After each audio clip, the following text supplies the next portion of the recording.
नमस्कार, आप देख रहे हैं नमस्ते यूपी। मैं हूं आपके साथ उन्नति भटनागर। बुलेटिन की शुरुआत बड़ी अपडेट के साथ। मेधावी छात्रों को सम्मानित करेंगे सीएम योगी। 1745 मेधावी विद्यार्थियों का सम्मान करेंगे, वितरित करेंगे उन्हें टैबलेट। सुबह 11 बजे का वक्त मुकर्रर किया गया है। लोक भवन में ये भव्य कार्यक्रम आयोजित किया गया है, जिस दौरान विद्यार्थियों को सम्मानित करेंगे सीएम योगी आदित्यनाथ। तो मेधावी विद्यार्थियों को टैबलेट वितरण भी किया जाएगा। 18 राजकीय माध्यमिक विद्यालयों के भवनों का लोकार्पण होगा। 125 विज्ञान प्रयोगशालाओं का लोकार्पण भी करेंगे सीएम योगी। तो विशेष कार्यक्रम आज निर्धारित है सीएम योगी आदित्यनाथ का, जहां मेधावी छात्रों को सम्मानित करेंगे, प्रोत्साहित करेंगे अपने बड़े शब्दों के जरिए। तो वहीं 1745 मेधावी विद्यार्थियों का सम्मान करेंगे और उनको टैबलेट भी वितरित करेंगे। सुबह 11 बजे लोक भवन में विद्यार्थियों का सम्मान किया जाएगा। तो मेधावी विद्यार्थियों को टैबलेट वितरण भी किया जाएगा। ये बड़ी अपडेट आपको बता दें, सीएम योगी आदित्यनाथ का आज ये बड़ा कार्यक्रम। 18 राजकीय माध्यमिक विद्यालयों के भवनों का लोकार्पण कार्यक्रम, 125 विज्ञान प्रयोगशालाओं का लोकार्पण भी करेंगे सीएम योगी। तो मेधावी छात्रों को सम्मानित करेंगे सीएम योगी, जहां 1745 मेधावी विद्यार्थियों का सम्मान होगा और इस दौरान टैबलेट भी वितरित किए जाएंगे। तो सुबह 11 बजे लोक भवन में विद्यार्थियों को सम्मानित किया जाएगा। मेधावी विद्यार्थियों को टैबलेट वितरित का ये पूरा कार्यक्रम, और अपने शब्दों के जरिए सीएम योगी आदित्यनाथ कोशिश करते हैं कि मेधावी छात्रों को प्रोत्साहित किया जाए, उनके भविष्य के लिए उनको शुभकामनाएं दी जाएं और उनके भविष्य में आने वाली तकलीफों को दूर करते हुए प्रशासन की तरफ से जो मुकर्रर इंतजाम है वो करने का बड़ा आश्वासन भी सीएम योगी आदित्यनाथ बड़े मंचों से देते हैं। और आज भी जब ये कार्यक्रम निर्धारित है तो इस दौरान करीब 1745 ऐसे मेधावी विद्यार्थी होंगे जो कि सीएम योगी आदित्यनाथ के हाथों सम्मानित होंगे। अपडेट ले लेते हैं, हमारे संवाददाता अश्विनी द्विवेदी हमारे साथ जुड़ गए, सीधा उन्हीं का रुख करते हैं। अश्विनी, क्या कुछ जानकारी? आज विशेष कार्यक्रम है, मेधावी छात्रों को सम्मानित करेंगे सीएम योगी और इसी के साथ मौके पर वो प्रोत्साहित भी करते नजर आते हैं ताकि जो विद्यार्थी हैं वो उनका भविष्य जो है उज्जवल हो सके। इस संबंध में भी लगातार वो आश्वासन देते हैं, प्रोत्साहित करते हैं। क्या आज का पूरा कार्यक्रम रहने वाला है?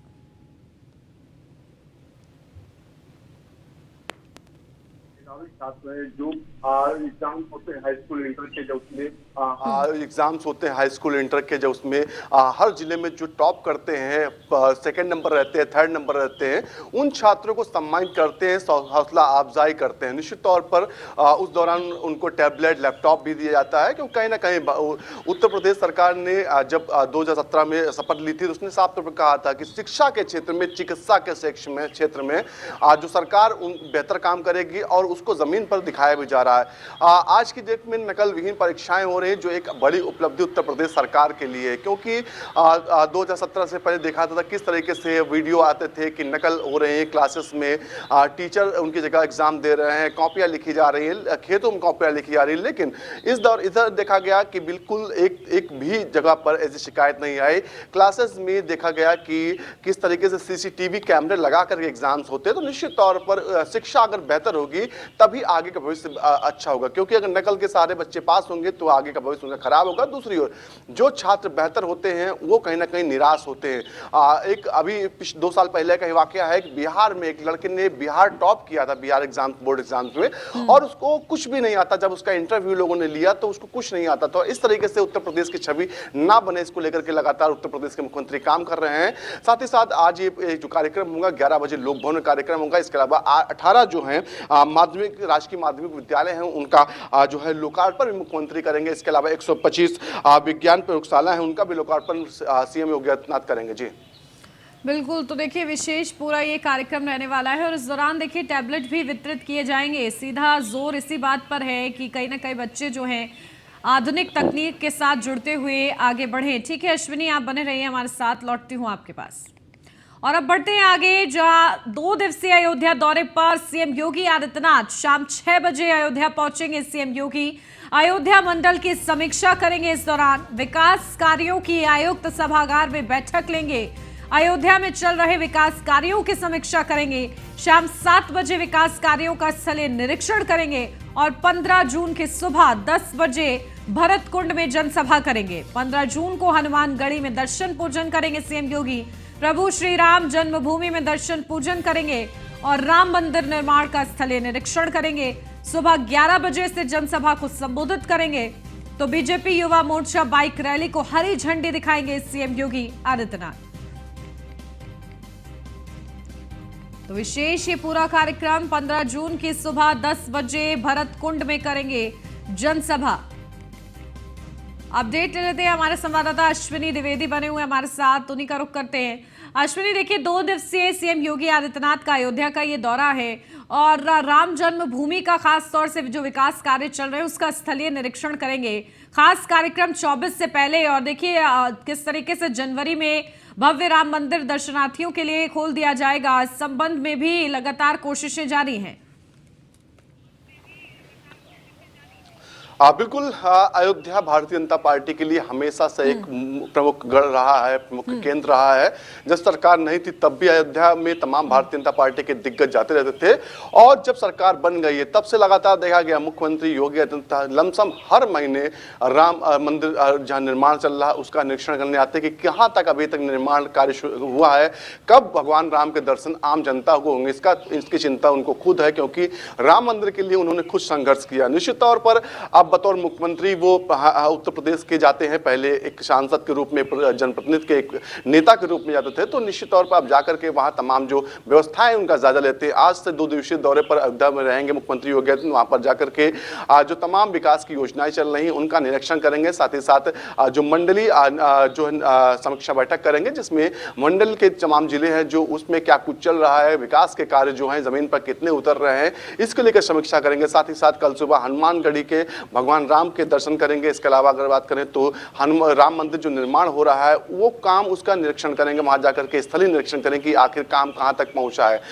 11 बजे कल उनकी एक जनसभा भी है और जनसभा के माध्यम से कहीं ना कहीं पूर्वांचल का जो क्षेत्र है उसको साधने की कोशिश करेंगे क्योंकि उत्तर प्रदेश में इस समय प्रधानमंत्री नरेंद्र मोदी के 9 साल के कार्यकाल पूरे होने पर वहां जनसंपर्क अभियान चल रहा है। उसी के तहत तमाम कार्यक्रम, तमाम मुख्यमंत्री खुद हो या दोनों डिप्टी सीएम हो या तमाम अन्य लोग हो, सबके लगाए गए हैं। कल जनसभा के दौरान कहीं ना कहीं उत्तर प्रदेश सरकार और केंद्र सरकार की उपलब्धियां गिनाते हुए मुख्यमंत्री योगी आदित्यनाथ नजर आएंगे। जी बिल्कुल, तो महत्वपूर्ण ये दौरा माना जा रहा है सीएम योगी आदित्यनाथ का। अश्विनी, आप बने रहिए हमारे साथ संवाददाता अनिल निषाद भी जुड़ गए हैं अयोध्या से। अनिल, क्या कुछ अपडेट है? 2 दिवसीय दौरा है सीएम योगी आदित्यनाथ का और इस दौरान देखिए विकास कार्यों का स्थलीय निरीक्षण भी करना है उनको, बड़ी बैठकें भी हैं उनकी, क्या कुछ अपडेट है? जी बिल्कुल, आपको बता दें कि मुख्यमंत्री का ये बहुत ही महत्वपूर्ण दौरा है क्योंकि आज वो शाम 6 बजे से अयोध्या पहुंच जाएंगे। उसके बाद जो है जो हम मंडलीय समीक्षा बैठक करेंगे अधिकारियों के साथ, पूरे मंडल के अधिकारियों के साथ जो है आयुक्त सभागार में। उसके बाद जो अयोध्या में चल रहे विकास कार्यों की उसकी समीक्षा बैठक के साथ साथ जो स्थलीय निरीक्षण करेंगे, चाहे वो गुप्तार घाट का हो, नए घाट का हो, जहाँ जहाँ विकास कार्य चल रहे हैं उसका निरीक्षण करेंगे। और 7 बजे जो है अतिथि गृह में विश्राम करने के बाद वो कल जो है 10 बजे एक विशाल जनसभा को संबोधित करेंगे जो अयोध्या के भरतकुंड में नंदीग्राम में जो प्रधानमंत्री के 9 वर्ष पूरे हुए हैं, 9 वर्ष के कार्यकाल की उपलब्धियां जो गिनाएंगे, जनता के बीच जाएंगे। तो कहीं ना कहीं 2024 के चुनाव को ये टारगेट करते हुए पूरा कार्यक्रम रखा गया है कि किस तरह से जो है जो वोटरों को भाया जाए, जो मुख्यमंत्री प्रधानमंत्री द्वारा किए गए कार्य हैं उनको किस प्रकार से जनता तक पहुंचाया जाए, इसके लिए वो विशाल जनसभा करेंगे। जी तो बिल्कुल देखिए एक विशेष जनसभा होगी और विकास कार्यों का स्थलीय निरीक्षण होगा। तो कहीं ना कहीं चुनावी आगाज भी है, लेकिन इसी के साथ ये सुनिश्चित करने का भी प्रयास है कि विकास कार्य अपनी पूरी गति के साथ आगे बढ़ते रहे। ठीक है अनिल, आप नजर बना के रखिएगा, बहुत शुक्रिया आपका। लखनऊ से अब खबर, मोदी सरकार के 9 साल पूरा होने पर महाजनसंपर्क अभियान, बीजेपी सभी विधानसभा में चलाएगी महाजनसंपर्क अभियान। विधानसभा स्तर पर लाभार्थी सम्मेलन किए जाएंगे, लोकसभा क्षेत्रों में प्रबुद्ध सम्मेलन में आयोजित किए जाएंगे। प्रयागराज उत्तरी विधानसभा, मेजा विधानसभा में लाभार्थी सम्मेलन, बेहट, कैराना, शामली, पुरकाजी में लाभार्थी सम्मेलन का आयोजन, मुजफ्फरनगर सदर विधानसभा, मीरापुर, कीना में लाभार्थी सम्मेलन, बड़ाहर और नई नेहटौर, नूरपुर, चमरौवा, सरधना में लाभार्थी सम्मेलन, मेरठ कैंट, बागपत लोनी, मुरादनगर, साहिबाबाद, हापुड़ में लाभार्थी सम्मेलन, छर्रा और अलीगंज विधानसभा में आयोजित किए जाएंगे लाभार्थी सम्मेलन। तो वहीं धौरहरा और अकबरपुर बरेली लोकसभा में प्रबुद्ध सम्मेलन का आयोजन होगा। शाहजहांपुर और फैजाबाद लोकसभा क्षेत्रों में प्रबुद्ध सम्मेलन का आयोजन रहेगा। तो अपडेट ले लेते हैं, हमारे संवाददाता अश्विनी जुड़े हुए हमारे साथ, सीधा उन्हीं का रुख करते हैं। अश्विनी, क्या कुछ जानकारी, देखिए किस तरीके से बड़े आयोजनों की तैयारी है, चाहे प्रबुद्ध वर्ग के साथ हो या फिर लाभार्थी वर्ग के साथ हो, क्या कुछ इस दौरान विशेष रहेगा, क्या महत्वपूर्ण बिंदु रहने वाले हैं? बिल्कुल, लोकसभा चुनाव का 1 साल से भी कम समय का वक्त बचा हुआ है। ऐसे में भारतीय जनता पार्टी जमीन पर पूरी तरह से एक्टिव हो चुकी है। 9 साल का प्रधानमंत्री का कार्यकाल पूरा हो चुका और उसी के तहत उत्तर प्रदेश में एक कार्यक्रम चल रहा, महाजनसंपर्क अभियान, जिसमें चाहे मुख्यमंत्री हो, चाहे दोनों डिप्टी सीएम हो, चाहे भाजपा के प्रदेश अध्यक्ष हो या फिर केंद्रीय मंत्रियों की फौज हो, वो उत्तर प्रदेश में उतार दी है। क्योंकि भारतीय जनता पार्टी को बखूबी पता है, सबसे ज्यादा देश में सीटें अगर हैं तो उत्तर प्रदेश में 80 सीटें, और 80 सीटें में जितनी ज्यादा जीतेंगे उतनी मजबूती के साथ केंद्र में उपस्थित अपनी दर्ज कराएंगे। निश्चित तौर पर उसी को लेकर के रणनीति तय हो चुकी है, काम करना शुरू हो चुका। हालांकि 2019 का चुनाव था जिस दौरान समाजवादी पार्टी और बहुजन समाज पार्टी एक साथ चुनाव लड़ी थी, उसके बावजूद भी 64 सीटें भारतीय जनता पार्टी जीतने में कामयाब हुई थी। हालांकि कहा जा रहा था कि 16 सीटें भारतीय जनता पार्टी ने हारी है, तमाम चीजें बात करें, लेकिन इन सबके बावजूद एक चीज सोचिए, 2 बड़ी पार्टी एक साथ आ चुकी थी, उसके बावजूद भी मात्र 16 सीटें भारतीय जनता पार्टी हारी थी। तो ऐसे में कहीं ना कहीं भारतीय जनता पार्टी की स्थिति कितनी मजबूत पिछले चुनाव में थी, ये समझ सकते हैं। इस बार कोई भी गुंजाइश नहीं कि समाजवादी पार्टी बसपा एक साथ आएगी। इसके बावजूद भी भारतीय जनता पार्टी जमीन पर काम कर रही है। 16 जो सीटें थी जहां पर हार का सामना करना पड़ रहा भारतीय जनता पार्टी को, उस पर और ज्यादा मेहनत हो रही है। उसके लिए अलग से रणनीति तैयार की जा रही है। जो विशेष लोग हैं, चाहे वो जाति विशेष लोग हों, जहां पर जिस जाति का ज्यादा वोट बैंक है, उस जाति के नेताओं को वहां लगाया जा रहा है, जिससे 2000 की राह जो है जो आसान हो सके।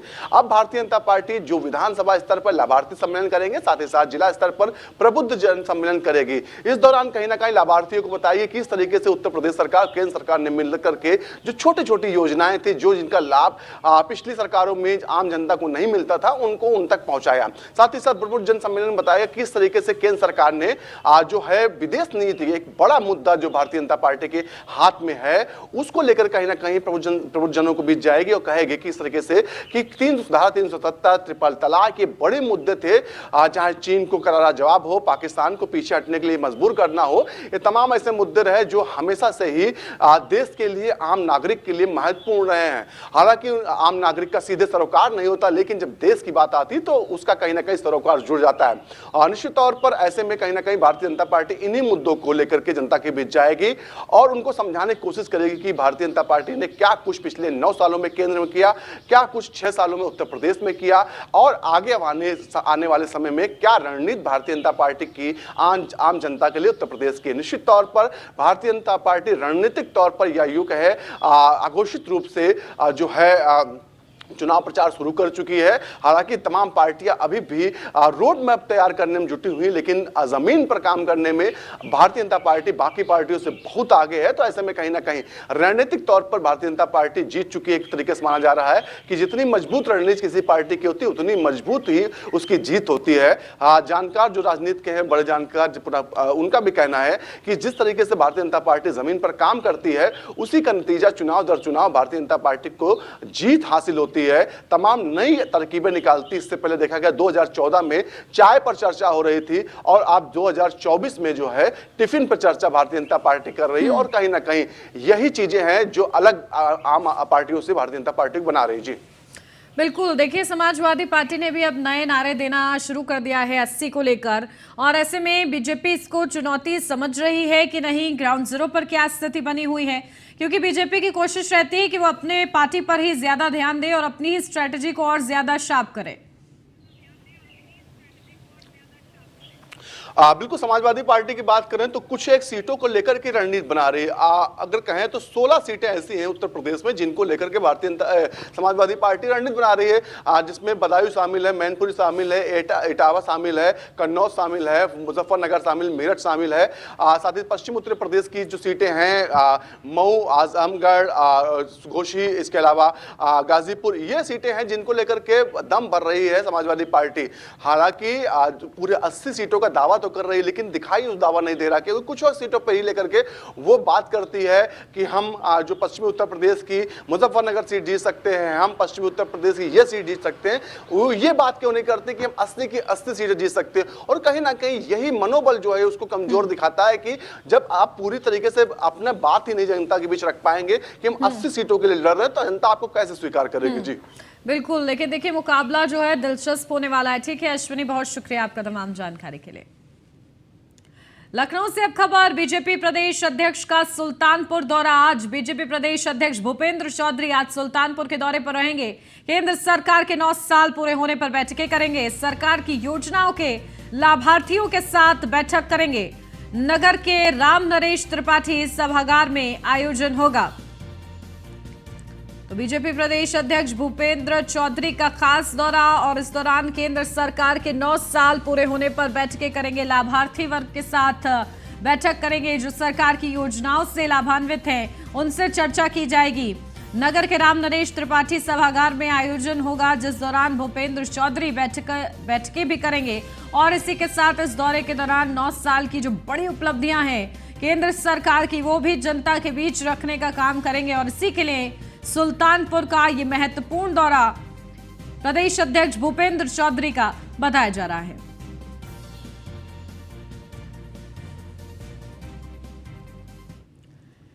केंद्रीय मंत्री नरेंद्र तोमर रायबरेली का दौरा करेंगे आज, जहां महाजनसंपर्क अभियान के तहत जनसभा भी करेंगे। जीआईसी ग्राउंड रायबरेली में जनसभा को संबोधित करेंगे। मैनपुरी संसदीय क्षेत्र में सतीश पुनिया करेंगे जनसभा। बिजनौर में विजय शिवहरे करेंगे सोशल मीडिया संवाद। तो जीआईसी ग्राउंड रायबरेली में जनसभा को संबोधित करेंगे। तमाम दिग्गज मैदान में उतर चुके हैं बीजेपी की तरफ से। मैनपुरी संसदीय क्षेत्र में सतीश पुनिया जनसभा करेंगे। बिजनौर में विजय शिवहरे करेंगे सोशल मीडिया संवाद।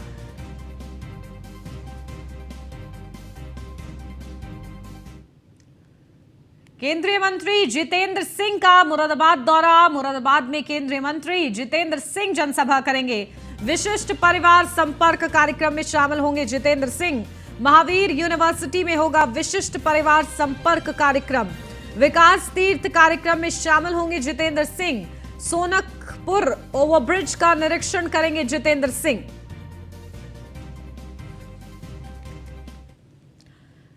लखनऊ से अब खबर, बीजेपी नेता सतीश पुनिया का मैनपुरी दौरा। आज मैनपुरी में जनसभा को संबोधित करेंगे सतीश पुनिया। मैनपुरी लोकसभा क्षेत्रों में कार्यक्रम में शामिल होंगे। लाभार्थी प्रबुद्ध जन सम्मेलन जनसभाओं को संबोधित करेंगे। राजस्थान विधानसभा में उपनेता प्रतिपक्ष हैं सतीश पुनिया। मैनपुरी, अमरोहा, संभल, मुरादाबाद क्लस्टर में प्रभारी हैं पुनिया। लखनऊ से अब खबर, मोदी सरकार के 9 साल पर प्रेस कॉन्फ्रेंस। शाम 4:45 पर किंग होटल राजाजीपुरम में प्रेस कॉन्फ्रेंस। एमएलसी और महानगर अध्यक्ष मुकेश शर्मा करेंगे प्रेस वार्ता। सरकार की उपलब्धियों, विकास कार्यों पर करेंगे प्रेस कॉन्फ्रेंस। तो एमएलसी और महानगर अध्यक्ष मुकेश शर्मा करेंगे प्रेस वार्ता। और इसी के साथ सरकार की उपलब्धियों, विकास कार्यों पर करेंगे प्रेस कॉन्फ्रेंस। और तमाम महत्वपूर्ण बातों का जिक्र किया जाएगा कि किस तरीके से सरकार की बड़ी उपलब्धियां रही हैं इस 9 साल के अंतराल में। बीजेपी के राष्ट्रीय अध्यक्ष जेपी नड्डा हिमाचल प्रदेश के दौरे पर रहेंगे। कुल्लू में जनसभा करेंगे जेपी नड्डा। रथ मैदान में जनसभा को संबोधित करेंगे। 24 लोकसभा चुनाव के लिए शुरू करेंगे प्रचार प्रसार। तो फिलहाल प्रदेश के कुल्लू में जनसभा करेंगे जेपी नड्डा। विशेष उनका ये कार्यक्रम रहेगा। और इसी के साथ चुनावी आगाज, चुनावी अभियान का शुरुआत भी वो करेंगे। प्रचार प्रसार करते हुए नजर आएंगे।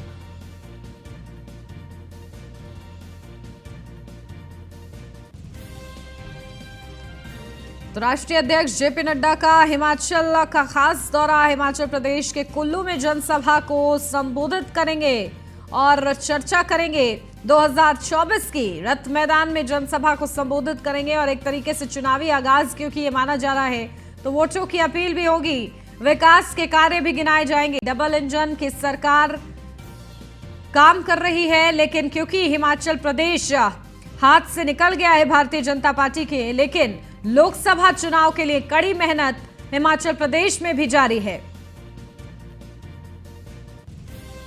तो बड़ी अपडेट आपको बता दें, आज राष्ट्रीय अध्यक्ष जेपी नड्डा का खास दौरा। 24 लोकसभा चुनाव के लिए शुरू करेंगे प्रचार प्रसार। तो बीजेपी के राष्ट्रीय अध्यक्ष जेपी नड्डा का हिमाचल खास दौरा। अपडेट ले लेते हैं, हमारे संवाददाता पीयूष तिवारी हमारे साथ जुड़ गए हैं। पीयूष, क्या कुछ अपडेट है? देखिए, हिमाचल में आज जेपी नड्डा गरजते नजर आएंगे, विकास कार्य गिनवाएंगे, तो 24 का चुनावी आगाज भी करेंगे। देखिए, अगर हम बात करें तो निश्चित रूप से भारतीय जनता पार्टी के राष्ट्रीय अध्यक्ष जेपी नड्डा हिमाचल दौरे पर है और इस दौरान भारतीय जनता पार्टी के राष्ट्रीय अध्यक्ष जेपी नड्डा का भारतीय जनता पार्टी के तमाम पदाधिकारियों के साथ एक बैठक भी करेंगे। इसके साथ ही करीब शाम 5 बजे का वक्त बताया जा रहा है जब वो आगामी लोकसभा चुनाव के लिए कहीं न कहीं चर्चा करते हुए नजर आएंगे। तमाम भारतीय जनता पार्टी के जो कार्यकर्ता है वो उनके साथ एक बैठक करेंगे। इसके साथ ही अगर हम बात करें तो कार्यकर्ताओं को कहीं ना कहीं टिप्स देते हुए नजर आएंगे किस तरीके से आगामी लोकसभा चुनाव की जो तैयारियां है वो कहीं ना कहीं करनी है। इसके साथ ही करीब बताया जा रहा है करीब 1 घंटे का ये कार्यक्रम रखा गया है, करीब 1 घंटे तक ये बैठक चल सकती है। इसके साथ ही भारतीय जनता पार्टी के राष्ट्रीय अध्यक्ष के दौरे की जैसी सूचना मिली, रातों रात कहीं ना कहीं भारतीय जनता पार्टी के झंडे और पोस्टर जो है वो कहीं ना कहीं उस इलाके में लगाए गए हैं। मंडी शहर की अगर हम बात करें तो, और निश्चित रूप से काफी महत्वपूर्ण जो दौरा है वो भारतीय जनता पार्टी के राष्ट्रीय अध्यक्ष का हिमाचल दौरा माना जा रहा है, क्योंकि 9 साल भी मोदी सरकार के पूरे हुए हैं। ऐसे में भारतीय जनता पार्टी ने तमाम कार्यक्रम तय किए हैं, तमाम भारतीय जनता पार्टी के जो वरिष्ठ नेता हैं उनके, और इसी कड़ी में कहीं ना कहीं हिमाचल दौरा भारतीय जनता पार्टी के राष्ट्रीय अध्यक्ष जेपी नड्डा का काफी महत्वपूर्ण माना जा रहा है। बिल्कुल, और देखिए किस तरीके से वो जनसभा को संबोधित करते हुए क्या कुछ महत्वपूर्ण कहते हैं, ये देखना होगा। बहुत शुक्रिया पीयूष आपका तमाम महत्वपूर्ण अपडेट के लिए।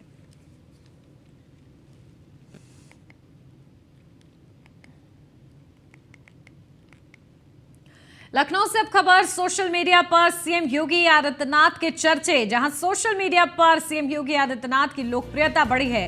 ट्विटर पर सीएम योगी ने 25 मिलियन फॉलोअर्स हो चुके हैं। सोशल मीडिया पर मुख्यमंत्री योगी आदित्यनाथ का जलवा कायम है। ट्विटर पर सीएम योगी आदित्यनाथ के फॉलोअर्स लगातार बढ़ते नजर आ रहे हैं। 25 million followers CM Yogi Adityanath के हो चुके हैं और उनकी जो लोकप्रियता है वो शिखर पर है।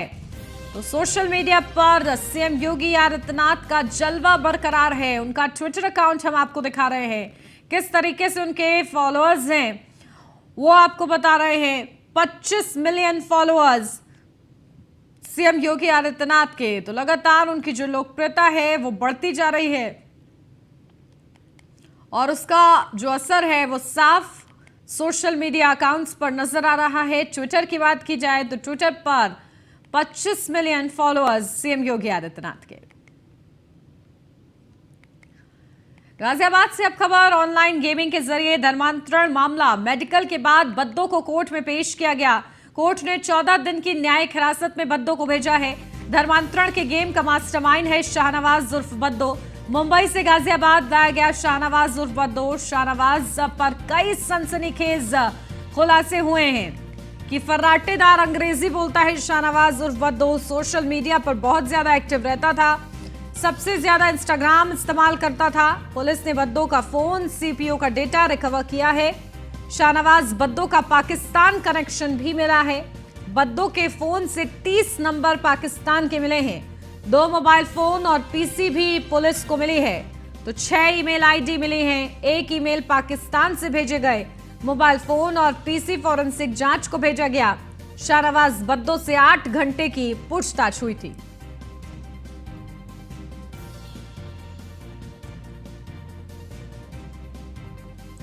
तो 14 दिन की न्यायिक हिरासत में बद्दो और कई बड़े खुलासे। इस बीच न्यूज़ 1 इंडिया के ये बड़े सवाल। 12वीं पास बद्दो को अंग्रेजी की ट्रेनिंग कहां से मिली? पाकिस्तान मेल आईडी बद्दो तक कैसे पहुंची? गेमिंग ऐप को इस तरह इस्तेमाल करने की ट्रेनिंग कैसे मिली?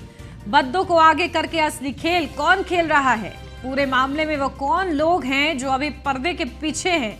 क्या बद्दो अपने दम पर इतना बड़ा नेक्सस खड़ा करने में सक्षम है? बद्दो मास्टरमाइंड या सिर्फ मोहरा भर है?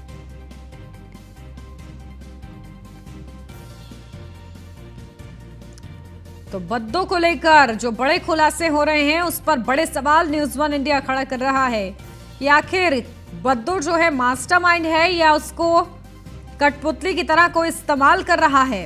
ये अभी बड़ा सवाल बना हुआ है। पाकिस्तानी मेल उसके पास कैसे पहुंची? फर्राटेदार इंग्लिश कैसे वो बोल सकता है? 12वीं पास बद्दो।